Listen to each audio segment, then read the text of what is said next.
Salam tout le monde, on est parti pour une nouvelle série. C'est quelque chose que j'avais commencé il y a longtemps, les noms divins, et je voulais en faire une vraie série qui va vraiment quelque part en me basant sur un texte, un livre. Et donc pour ça, j'ai pris un livre, un des premiers livres et des plus classiques qui ont été écrits à ce sujet-là. C'est un texte qui a été écrit par Abu Hamid al-Ghazali, un savant donc du XIe siècle qui surtout a été connu pour avoir tenté de réunifier, de réunifier à la fois le dogme, le droit et la spiritualité. Voilà, il a combattu aussi la philosophie grecque. Mais ne perdons pas trop de temps dans tout ça. Donc voilà, je vous ai mis un petit portrait de Al-Ghazali, c'est toujours sympathique. Voilà.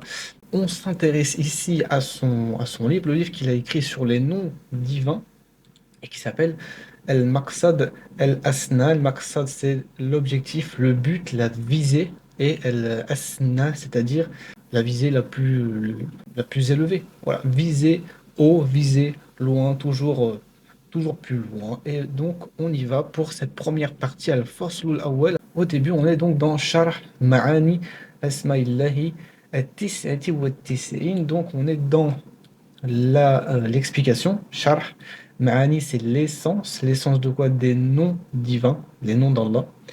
Et ces noms divins, ils sont Tis'a wa Tis'in, c'est-à-dire qu'ils sont 99. Donc on va rentrer, je vais y arriver, on va rentrer dans l'explication des 99 noms d'Allah. Et donc Al-Ghazali, il va commencer par nous donner l'origine de ce nombre-là. En tout cas, il va donner le hadith. Donc il dit Wahiya, c'est-à-dire ici on parle des noms divins. Wahiya allati ishtamalat alayha riwayatu Abi Hurayra. Donc ces noms-là, ils sont ceux qui ont été rassemblés dans la lecture ou dans la transmission de Abu Hurayra. Voilà, radiallahu anhu, donc ça, évidemment, donc radia, c'est un verbe au passé pour dire agréé. Qui a agréé? C'est Dieu, et il a agréé qui? Hu, c'est-à-dire Abu Hurayra, le compagnon très connu, qui est souvent à l'origine des chaînes narratives de hadith. Id, lorsque, qal, lorsqu'il a dit, c'est-à-dire Abu Hurayra. Qu'est-ce qu'il a dit Abu Hurayra? Qala Rasulullah sallallahu alayhi wa sallam. Le prophète a dit, deux points, ouvrir les guillemets, et donc là on a le corps du hadith. Vous savez comment ça marche un peu. Inna lillahi, certes il y a à Dieu, donc Dieu a, Azza wa Jal, qu'il soit honoré, qu'il soit élevé. Wa Jalla, c'est le fait d'être Al-Jalil, c'est celui qui est auguste, et donc qu'il soit sanctifié, qu'il soit vénéré. Donc, Inna lillah, certes, il y a à Dieu, Azza wa Jal, Tisawatis, et inna isman, il y a, donc ça c'est un tamiz, c'est pour ça qu'il est mansoub à la fin. Il y a donc pour Allah 99 noms, mi'a illa wahida mi'atan, 100 moins 1, c'est-à-dire 99. Innahu witrun, certes, Dieu est witrun, c'est-à-dire impair. Yuhibbul witra, il aime l'impair. Man ahsaha, c'est-à-dire celui qui les dénombre, en fait, dakhala al-jannah.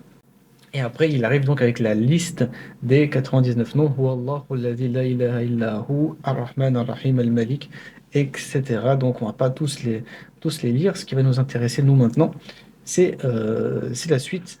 Fa'amma qawluhu Allah.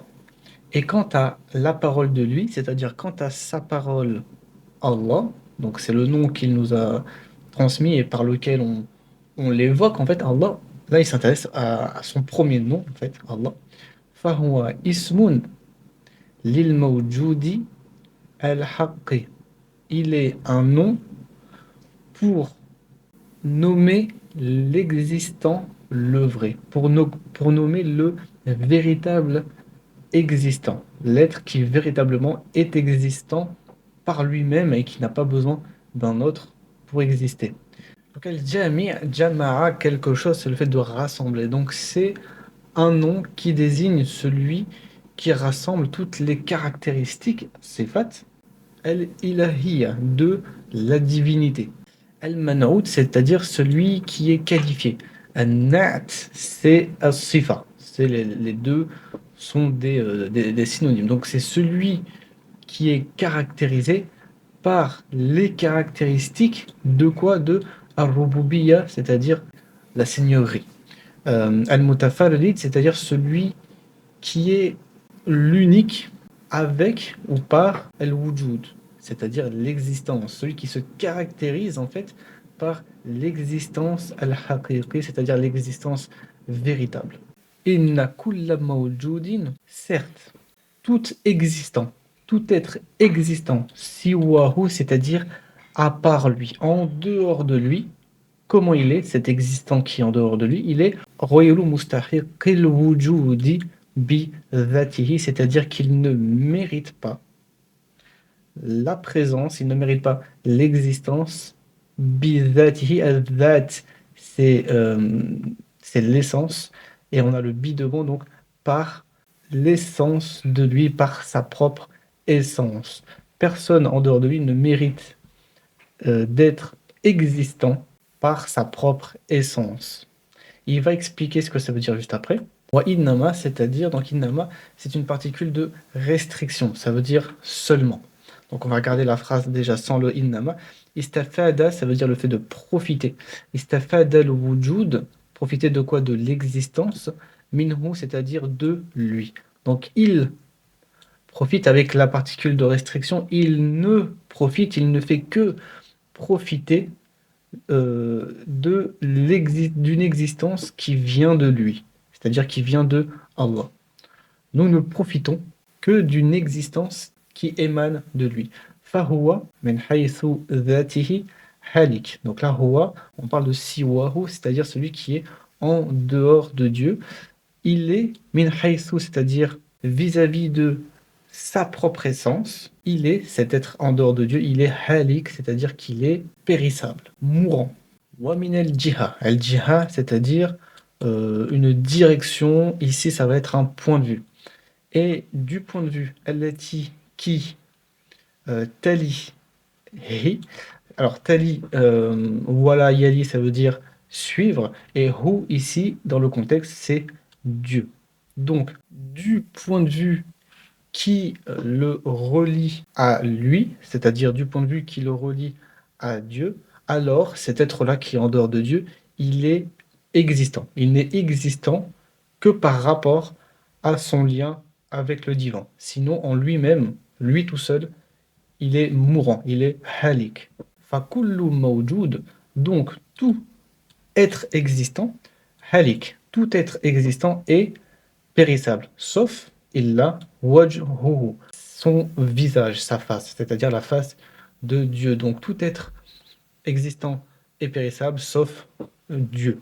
Fal ashbah, donc wal ashbah, et le al-ashbah, c'est-à-dire le plus probable, le plus proche de la vérité, annahu, c'est-à-dire que lui, ici le hu va renvoyer au nom Allah. Donc le plus probable, le plus proche de la vérité, c'est que ce nom-là, Allah, il est Jarin Majra. Donc là, c'est une expression Jarin, en fait, ça veut dire Jara Yajari, c'est le fait de couler. Hein. Donc il coule, l'écoulement de quelque chose.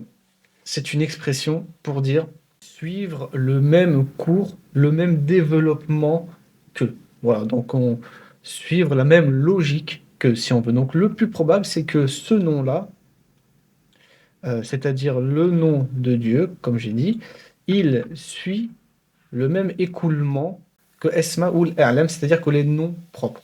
Ok?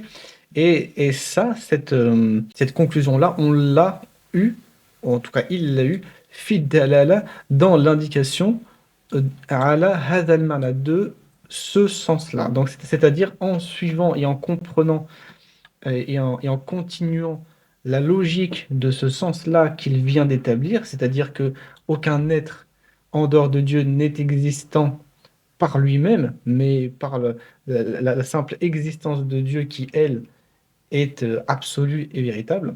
Si on se base sur cette compréhension-là, sur cette logique-là, alors le nom de Dieu, il va suivre le même développement logique que les noms propre. Un nom propre, c'est-à-dire un nom qui désigne une personne. Et donc, il n'y a pas forcément une explication lexicologique, linguistique à chercher derrière. C'est un nom qui le nomme lui et qui n'a pas besoin d'autres explications. Et c'est ce qu'il va dire juste après. Wa kullu ma dhukira, tout ce qui a été évoqué, décrit. Fi ishtiqaqihi. L'ishtiqaq, c'est la dérivation. Le hu ici renvoie encore une fois à son nom, le nom Allah. Donc tout ce qui a été évoqué dans la dérivation de son nom et dans at-ta'rif, c'est-à-dire dans sa signification, n'est que ta'assouf, c'est-à-dire ta'assouf et takallouf, c'est-à-dire ce ne sont que des alourdissements de sens, des exagérations, du forçage et du sophisme, si on veut. Allah n'est pas un nom dérivé commun, ordinaire, c'est un nom propre, il doit marcher de la même manière et être traité de la même manière que tous les autres noms propres. Donc Allah ne vient pas et n'est pas dérivé du nom déterminé El-Ilah, la divinité. Non, c'est un nom qui désigne l'être absolu, celui qui existe par lui-même et qui n'a besoin de personne d'autre, et pas simplement le Dieu d'unique. Voilà. Donc c'est beaucoup plus profond que ça, beaucoup plus complexe que ça. Et en fait, il nous invite, ici Al-Ghazali, il nous invite tout simplement à une sorte d'humilité. Arrêtez voilà, vos explications linguistiques, même si ça peut être plausible d'un point de vue historique et tout ce qu'on veut. Ben voilà, remettons les choses à leur place. Allah désigne cet être unique, divin et existant, qui nous permet à nous d'être existants.